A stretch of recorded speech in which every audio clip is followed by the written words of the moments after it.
नमस्कार, स्वागत आप सभी का। मैं हूं आपके साथ पुनीत मिश्रा और आप देख रहे हैं ग्लोबल अड्डा। रूस, चीन, अमेरिका, ईरान, तमाम मुल्कों की चर्चा तो आप रोज सुनते हैं, लेकिन इन दिनों दुनिया भर में एक जगह की सबसे ज्यादा चर्चा हो रही है और वो जगह है साउथ अफ्रीका। जी हां, वही साउथ अफ्रीका जो ब्रिक्स का हिस्सा है, वही साउथ अफ्रीका जिसका सहयोगी है चाइना, जिसका सहयोगी है रूस, जिसका सहयोगी है भारत, जिसका सहयोगी है ईरान, क्योंकि ये सब है ब्रिक्स के हिस्से। और यहां पर होने जा रहा है एक ऐसा बड़ा खेल जिसकी वजह से अमेरिका की पेशानी पर पड़ गया है बल। लेकिन क्या होने जा रहा है और यहां पर साउथ अफ्रीका में ये होने जा रहा है, लेकिन इसका ब्रिक्स से क्या लेना देना है, क्या नाता है, क्या है पीछे की कहानी, आज इसी पर होने वाली है बात। मेरे साथ मेरे सहयोगी आनंद मौजूद हैं, सीधे उनके पास चलते हैं और समझते हैं कि ये क्या खेल होने जा रहा है, क्यों केप टाउन के तटों पर इतनी ज्यादा आवाजाही हो रही है और अमेरिका टेंशन में आया हुआ नजर आ रहा है। बिल्कुल, देखिए अभी तो बात हो रही थी कि ईरान टेंशन में, ईरान में प्रदर्शन चल रही है और ये प्रदर्शन अभी 13 दिनों से लगातार चल रहा है और लगभग ये 100 शहरों में फैल चुका है। लेकिन मामला अब उलट हो गया है क्योंकि अब अमेरिका की टेंशन बढ़ना शुरू हो गया है। दरअसल क्या हुआ है कि दक्षिण अफ्रीका के तटों पर, समुद्री तटों पर, वहाँ पर तीनों देशों के, खास करके अभी 3 देश के, रूस, चीन और ईरान के जो सैन्य जहाज है, मतलब कि नौसैनिक जहाज जो है, वहाँ पर जमावड़ा बनाना शुरू कर दिए हैं। और ये कारण इसलिए है क्योंकि वहाँ पर अब युद्ध अभ्यास शुरू होने वाला है और ये युद्ध अभ्यास अगले शुक्रवार तक चलने वाला है। इस कारण से अमेरिका जो है कि, और ये आपको भी पता है कि अभी जैसा कि अभी बताया आपने कि ब्रिक्स जो है देश है और उसमें ये पूरा जो एक तरीके से युद्ध अभ्यास है, इसमें ब्रिक्स देशों का ही युद्ध अभ्यास है। इसका जो कि नेतृत्व कर रहा है वो है चीन, और चीन के नेतृत्व से और ज़्यादा परेशान हो गए ट्रंप, क्योंकि ट्रंप जिस तरीके से नकेल कस रहे थे या फिर ईरान पर दबाव बना रहे थे या फिर प्रदर्शन को और मतलब कि विकराल रूप देने के लिए और बयान दिए, प्रदर्शनकारियों के समर्थन में बयान दिए। लेकिन अब जो खबर सामने आ रही है, ये दक्षिण अफ्रीका के तटों से जो खबर निकली है, इससे अमेरिका की परेशानी बढ़ गई है। इसलिए क्योंकि रूस, चीन तो है ही, अब ईरान की जो जंगी जहाज है वो भी पहुंच रही है वहां पर। क्यों पहुंच रही है?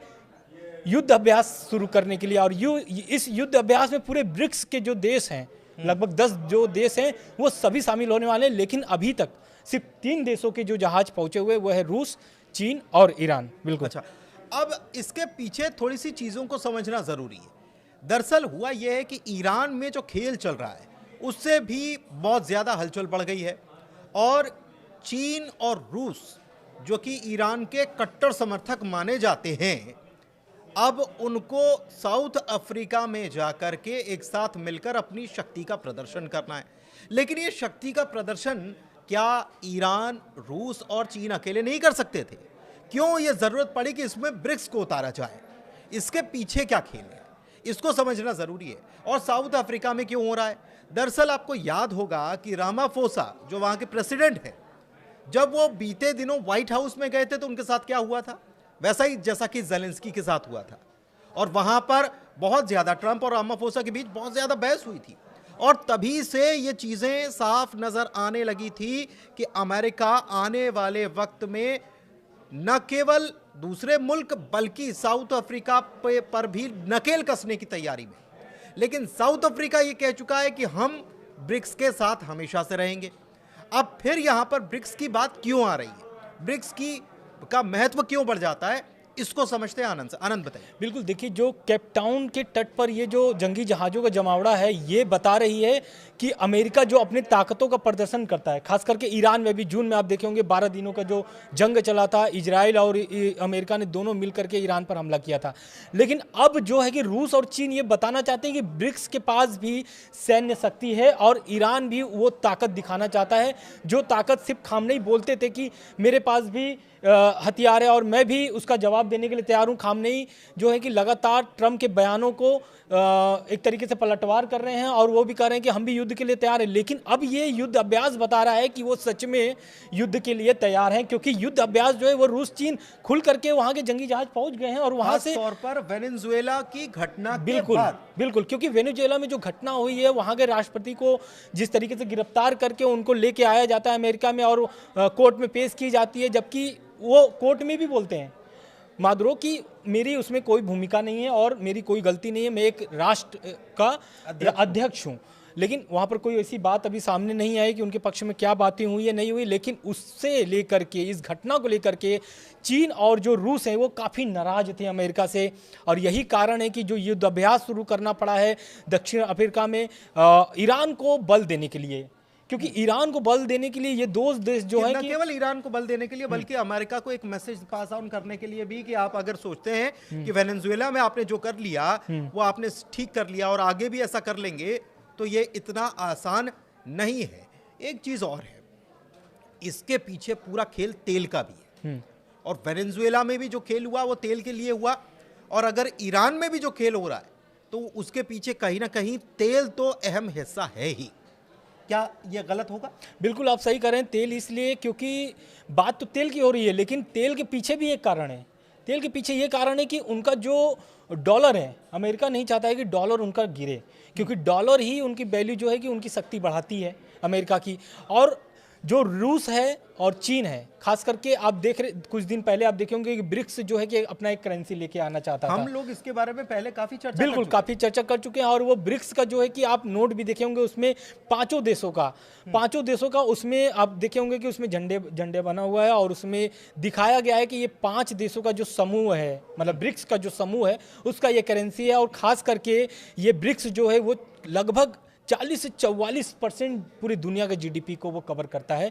तो कहीं ना कहीं अगर ब्रिक्स अपना करेंसी लेकर के आता है तो डॉलर बिल्कुल कर सकते हैं। और एक और कारण है कि वेनेजुएला पर इस तरीके से अटैक करना या इस तरीके से ट्रम्प की कार्रवाई ये भी सामने दर्शाता है कि तेल का खेल तो है लेकिन डॉलर का भी खेल है। इसीलिए डॉलर का खेल है क्योंकि वेनेजुएला जो है वो ईरान को जो रूस को जो तेल बेचता था उनके करेंसी में बेचता था, भारत को जो तेल बेचता था वो भारत की करेंसी में बेचता था, रसिया को जो बेचता था वो रसिया करेंसी में, चीन के करेंसी में तेल बेचता था। उससे क्या होता था कि उनकी जो डॉलर की वैल्यू थी वो कम हो रही थी और ट्रंप नहीं चाहते थे उनके डॉलर जो है वो वैल्यू कम हो।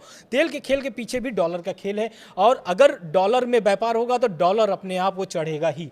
और यही कारण है कि वेनेजुएला पर इस तरीके की कार्रवाई करने के पीछे और उनका मकसद यही था। लेकिन भले वो सामने बोलते हैं कि ड्रग्स के सप्लाई के मामले में उनको गिरफ्तार किया गया राष्ट्रपति को वेनेजुएला का, लेकिन उसके पीछे भी अब जो तर्क निकल रहे हैं, बहुत सारे विशेषज्ञ हैं जो इस पर भी बात कर रहे हैं कि तेल के बाद जो है कि अब इस पर ट्रंप जो है अपने डॉलर की भी जो कीमत है, जो ताकत है वो दिखाना चाहते हैं, उसको बचाना चाहते हैं। अच्छा, एक चीज और है, आपको एक दिलचस्प बात और बताए।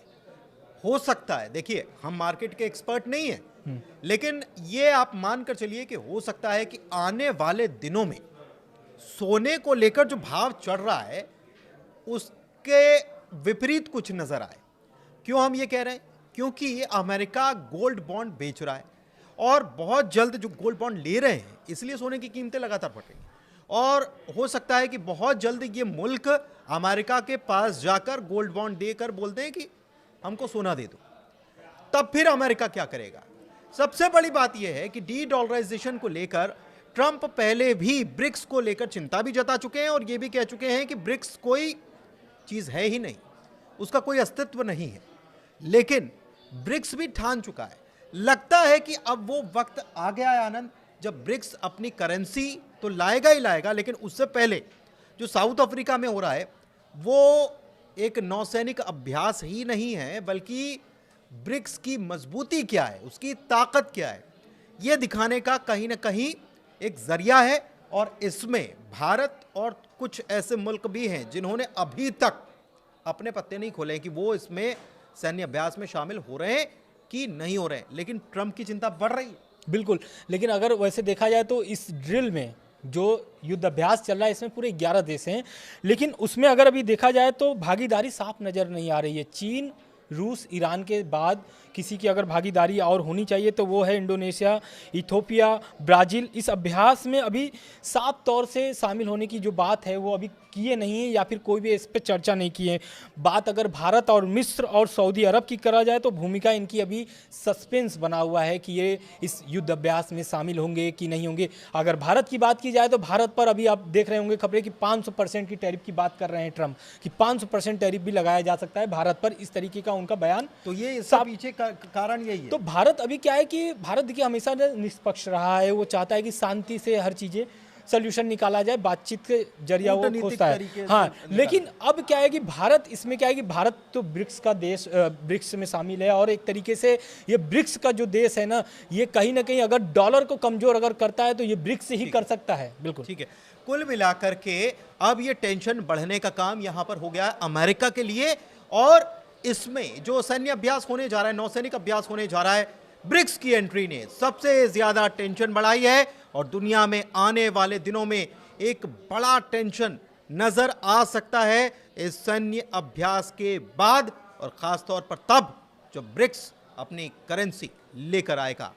फिलहाल के लिए इस वीडियो में इतना ही, हमें दीजिए इजाजत। वीडियो कैसा लगा, चर्चा कैसी लगी, बताइएगा जरूर। फिलहाल बहुत धन्यवाद। धन्यवाद।